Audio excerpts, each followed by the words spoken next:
Motorola versus Samsung. वो तो हाँ भाई, करें शुरू। तो कुछ दिनों पहले मैंने एक वीडियो बनाई थी जिसमें मैंने आपको बताया था Xiaomi एंड Realme डेंजर में है, बिकॉज मोटरोला ने जो 2021 के अंदर कमबैक किया था ना भाई, मतलब लाजवाब था, आउटस्टैंडिंग।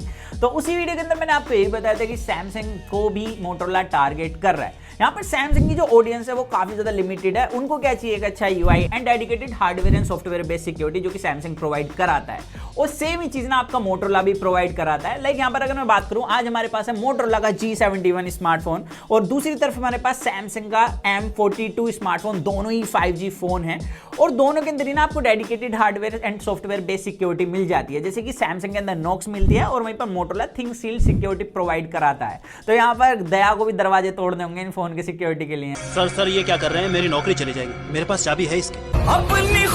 एंड दूसरा जो पार्ट आता है वो है यूआई। लाइक सैमसंग की ऑडियंस जो वन यूआई को पसंद करती है, उसके पीछे एक तो रीजन था कि वो क्लीन था। बट ऐसे मैंने क्यों बोला क्लीन था, लाइक अभी कुछ टाइम से ना सैमसंग ने ब्लोटवेयर तगड़ा वाला देना स्टार्ट कर दिया है और इस चीज को लेकर ना वन यूआई की ऑडियंस बढ़ गई थी। लेकिन सैमसंग ने एक स्टेटमेंट दी कि हम ब्लोटवेयर जल्दी रिमूव कर देंगे और इस स्टेटमेंट को अभी 6 से 7 महीने होने वाले हैं, अभी तक कोई भी ब्लोटवेयर रिमूव नहीं हुआ है। इवन अगर आप अनइंस्टॉल करते हो ब्लोटवेयर को तो अपडेट के बाद फिर से इसके अंदर बहुत सारा ब्लोटवेयर इंस्टॉल हो जाता है और इस चीज से मैं एक्चुअल में परेशान हो चुका इस फोन के साथ। वहीं पर मोटरोला के अंदर जो यूआई मिलता है वो काफी ज्यादा क्लीन है। हालांकि इस फोन के अंदर अभी एंड्रॉइड 11 मिलता है। अभी जैसे इसके अंदर दूसरी अपडेट आएगी ना, इसके अंदर एंड्रॉइड 12 आ जाएगा और जो इसका यूआई है वो भाई बिल्कुल पिक्सल की तरह हो जाएगा और इस पर मैंने डेडिकेटेड वीडियो बनाई है। तो यूआई के मामले में अभी क्लियर एडवांटेज ले जाता है मोटरोला, अगर आपको क्लोज टू स्टॉक एंड्रॉइड पसंद है। अब यहाँ पर हमारे पास ना दोनों ही फोन 5G है। सैमसंग का बेस्ट 5G फोन है 20,000 रुपीज में सैमसंग M42 एंड यहाँ पर मोटरोला का G51। यहाँ पर सैमसंग ने ना इस फोन के अंदर पूरे 9 5G के बैंड दिए हैं, लेकिन इसी के साथ हमें इसकी डिस्प्ले में भी कॉम्प्रोमाइज करना पड़ता है बिकॉज यहाँ पर HD डिस्प्ले दी गई है।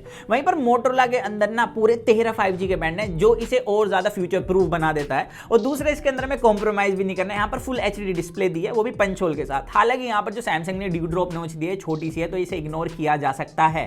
लेकिन 720p डिस्प्ले वाली बात बताऊं तो यहाँ पर जब आप कोई कंटेंट देखते हो तो आपको पिक्सेलेशन दिख जाती है सैमसंग की डिस्प्ले में। मोटरोला में काफी अच्छी डिटेल्स मिलती हैं। दूसरा यहाँ पर अगर मैं बात करूं तो कलर बैंडिंग मिलती है सैमसंग की डिस्प्ले में और ये चीज मैंने आपको अनबॉक्सिंग वाली वीडियो के अंदर भी बताई थी। बट सैमसंग की डिस्प्ले में ना एक इशू है, जब आप इसे टिल्ट करोगे तो यहाँ पर रेड टिंट मिल जाता है इसकी डिस्प्ले। मोटरोला में ऐसा कुछ नहीं मिलता। तो मोटरोला की डिस्प्ले ना सैमसंग के कंपैरिजन में ज्यादा अच्छी मिलती है। अब यहाँ पर मोटरोला में मेरे को एक कमी भी लगी, वो ये ओलेड पैनल होने के बाद भी इसमें इन डिस्प्ले फिंगरप्रिंट सेंसर नहीं है। इसमें फिजिकल फिंगरप्रिंट सेंसर यूज करा गया है जो इसकी बैक में मिल जाता है। वहीं पर सैमसंग में ना 720p डिस्प्ले के बाद भी इन्होंने इन डिस्प्ले फिंगरप्रिंट सेंसर दिया है। तो जब हमने इन्हें कंपेयर करा तो यहाँ पर भाई फिजिकल फिंगरप्रिंट सेंसर की एक्यूरेसी भी कमाल की थी एंड स्पीड भी ज्यादा अच्छी थी इन डिस्प्ले से। बाकी आपकी पर्सनल प्रेफरेंस पर, आपको इन डिस्प्ले फिंगरप्रिंट सेंसर पसंद है फिजिकल फिंगरप्रिंट सेंसर, वो कमेंट सेक्शन में जरूर बताना। और वीडियो अच्छी लगे तो लाइक कर देना और ऐसी वीडियो देखना पसंद है तो चैनल सब्सक्राइब जरूर कर देना मेरे दोस्त।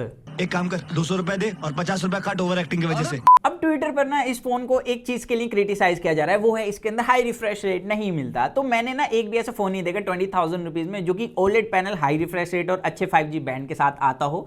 लाइक कोई फोन 5G है तो उसकी डिस्प्ले में या तो IPS पैनल में कॉम्प्रोमाइज करना पड़ रहा है वरना HD डिस्प्ले मिल रही है जैसे कि यहाँ पर दी गई है।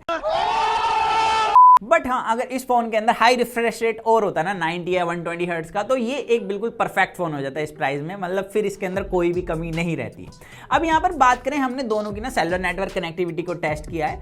मोटरोला के फोन के अंदर ना आपको ट्रिपल कैरियर एग्रीगेशन का सपोर्ट मिलता है। 4G प्लस इंडोर आउटडोर आपको इसके अंदर मिल जाता है। साथ ही सैमसंग के फोन के अंदर भी आपको LTE प्लस इंडोर आउटडोर मिल जाता है एंड दोनों की सेलुलर नेटवर्क कनेक्टिविटी अच्छी है। बाकी हमने ना जब इन फोनों को सेटअप किया था तो इनके अंदर हमने वाईफाई कनेक्ट करा, सेम वाईफाई था, आप यहाँ पर देख सकते हैं। एंड यहाँ पर हम डाउनलोड करके दिखाते हैं आपको। जो मोटरोला की स्पीड है वाईफाई की वो ज्यादा अच्छी है सैमसंग के कंपैरिजन में एंड यहाँ पर अच्छा खासा डिफरेंस देखने के लिए मिल जाता है। एंड अब हमने इन दोनों के कैमरास को भी टेस्ट किया है भाई। यहाँ पर फ्रंट में मोटरोला के 16 मेगापिक्सल का कैमरा दिया गया है, पंच होल के अंदर छोटा सा छेद दिया गया है। यहाँ पर कैसी अपमानजनक बातें कर रहा है लड़का, ये अश्लील है ये लोंडा।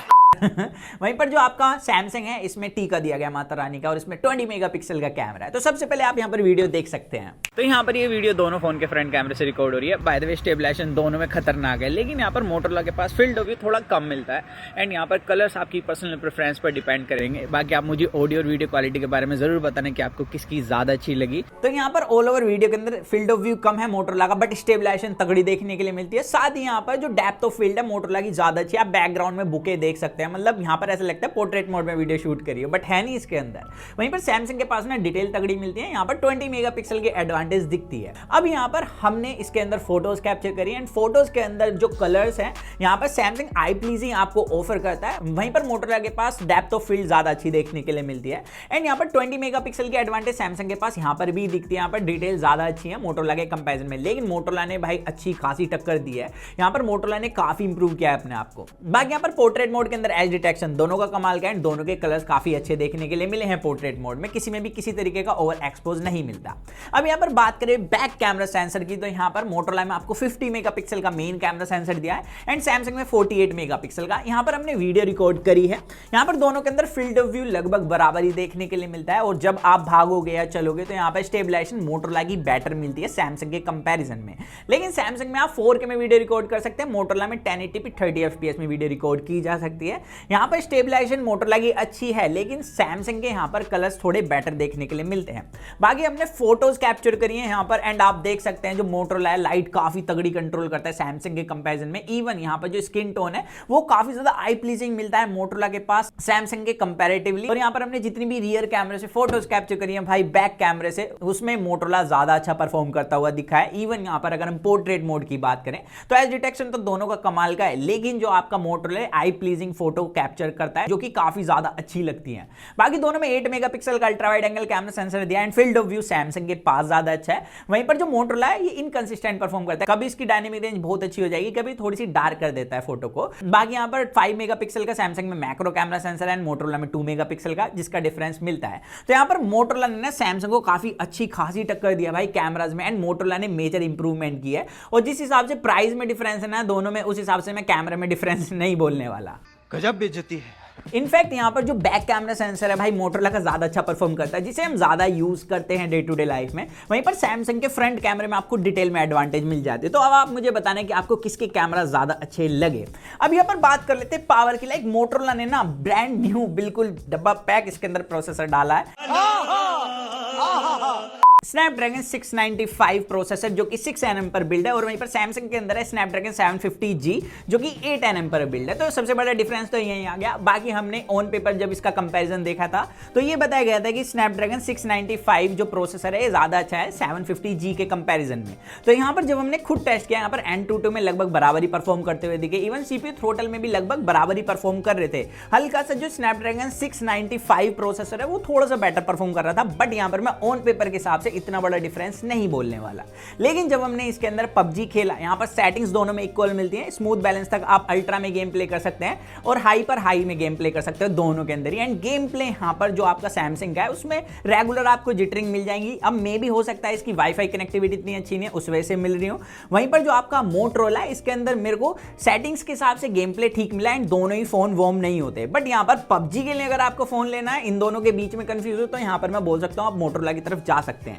अब यहाँ पर मोटोरोला के पास जो मेरे को एक एडवांटेज और लगी वो है भाई हैप्टिक्स की। लाइक मोटोरोला ने हैप्टिक्स में मेजर इंप्रूवमेंट की है। लगता ही नहीं है 20,000 वाले हैप्टिक्स हैं, यहाँ पर है तो ये स्प्रिंगी लेकिन ये थोड़े सॉलिड वाले हैं। ये बिल्कुल 20,000 वाले से डिफरेंट है और कमाल के हैप्टिक्स है। मैं बोल सकता हूँ 20,000 रुपीज में बेस्ट हैप्टिक यही फोन ऑफर करता है। वहीं पर सैमसंग के पास आपको स्टिल स्प्रिंगी हैप्टिक्स मिलते हैं, वो भी कुछ लिमिटेड जगहों पर ही। बाकी अब स्पीकर्स की बात करें तो यहाँ पर दोनों के अंदर ही मोनो स्पीकर दिए गए। मैं आपको साउंड सुना देता हूँ। तो यहाँ पर सबसे पहले मोटोरोला,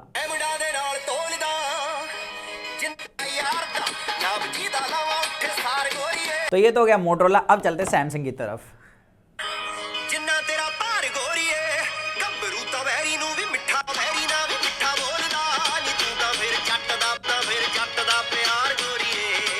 तो यहाँ पर दोनों लगभग इक्वली हैं, लेकिन हल्की सी लाउडनेस जो है वो आपके मोटोरोला के पास मिल जाती है, बट मैं इतना बड़ा डिफरेंस नहीं बोलने वाला। नेक्स्ट यहाँ पर बिल्ड की बात करें तो यहाँ पर मैं आपको बिल्ड के बारे में बता दूं, दोनों ही प्लास्टिक बिल्ड के फोन है। यहाँ पर डिजाइन आपकी पर्सनल प्रेफरेंस पर डिपेंड करता है, आपको क्या पसंद है वो मुझे कमेंट सेक्शन में जरूर बताना। बट यहाँ पर जो मोटोरोला ने प्लास्टिक यूज करी है, ये अगर आप देखोगे तो ऐसा लगता है ग्लास है, टच करने से पता लगता है कि प्लास्टिक है। वहीं पर सैमसंग में अलग ही पता लग जाता है प्लास्टिक है। दूसरा यहाँ पर जो ग्लोसी बैग दिए, इस पर फिंगरप्रिंट मोटोरोला के कंपेरिजन में ज्यादा लगते हैं। दूसरे यहाँ पर स्क्रैच भी विजिबल है। और अगर आप केस में भी रखोगे ना तो सैमसंग में यहाँ पर मैंने इस फोन को केस में रखा हुआ था, उसके बाद भी यहाँ पर देख सकते हैं कितनी छोटी छोटी स्क्रैच लग चुकी हैं। और यहाँ पर मोटोरोला की जो बैक है ना इस पर नहीं लगेंगे, क्योंकि इसकी जो बैक है ये मैट फिनिश के साथ आती है। बाकी यहाँ पर अगर मैं बताऊं, अगर आप एक कॉम्पैक्ट फोन ढूंढ रहे हैं, दोनों ही कमाल की हैंड फील ऑफर करते हैं, लेकिन जो मोटोरोला है इसका थोड़ा सा साइज छोटा है, जिसकी वजह से ये और ज्यादा कॉम्पैक्ट फील होता है इसके कंपैरिजन में। बाकी अब बात करें तो दोनों इतने पतले फोन है, उसके बाद भी दोनों के अंदर 5000 mAh की बैटरी है। एंड यहाँ पर बैटरी बैकअप बताऊं तो दोनों का ऑलमोस्ट आइडेंटिकल ही बैटरी बैकअप मिलता है आपको, 1 से 1.5 दिन दोनों बैटरी बैकअप ऑफर कर देते हैं। लेकिन यहाँ पर अगर चार्जिंग की बात करें तो सैमसंग भाई 15 वोल्ट का ही चार्जर दे रहा है, चाहे इसके 45,000 वाले फोन की बात करूं, चाहे मैं इसके 10,000 वाले फोन की बात करूं, सब में ही 15 वोल्ट का चार्जर देता है। तो सैमसंग बॉक्स के अंदर देता तो 15 वोल्ट का चार्जर है, लेकिन इसे प्रमोट करता है फास्ट चार्जर के नाम से। कंट्रोल। वहीं पर जो आपका मोटोरोला है ये देता है प्रॉपर फास्ट चार्जर 33 वोल्ट का, तो यहाँ पर इसके कंपैरिजन में ये जल्दी चार्ज होता है एंड अच्छा खासा डिफरेंस देखने के लिए मिलता है। तो यहाँ पर चार्जिंग के मामले में भी आपका मोटोरोला बेटर है। तो ऑल ओवर कंक्लूजन टाइम, तो अगर आपका बजट 20,000 रुपीज एंड आप एक फ्यूचर प्रूफ 5G फोन ढूंढ रहे हैं तो आप इसकी तरफ क्लियरली जा सकते हैं, ये चीज मैं बोल सकता हूँ। यहाँ पर अगर मैं इसे सैमसंग से जैसे मैंने कंपेयर किया तो यहाँ पर आपको कोई भी डिस्प्ले में कॉम्प्रोमाइज नहीं करना पड़ रहा, दोनों के कैमरा टक्कर के, एंड साथ यहाँ पर आपको inbuilt dedicated hardware and software base security मिल जाती है। 20,000 रुपीज में बेस्ट हैप्टिक की ऑफर कर रहे हैं, और क्या चाहिए भाई। एंड साथ ही इसके अंदर फास्ट चार्जिंग भी मिलती है, जो कि सैमसंग से एक्चुअल में ज्यादा फास्ट है, 33 वॉट। बाकी आप मुझे कमेंट सेक्शन में बताना आप इन दोनों में से किस फोन को पिक करोगे, मेरी पिक रहेगी ये। सो दैट्स इट गाइस, आज की वीडियो में सिर्फ इतना ही था। तो मिलते हैं जल्दी कूल और एक्साइटिंग वीडियो में, तो जब तक के लिए जो मन में आएगा इसको करें टू वॉच योर हार्ट, फिर stay tuned with that we unbox guys.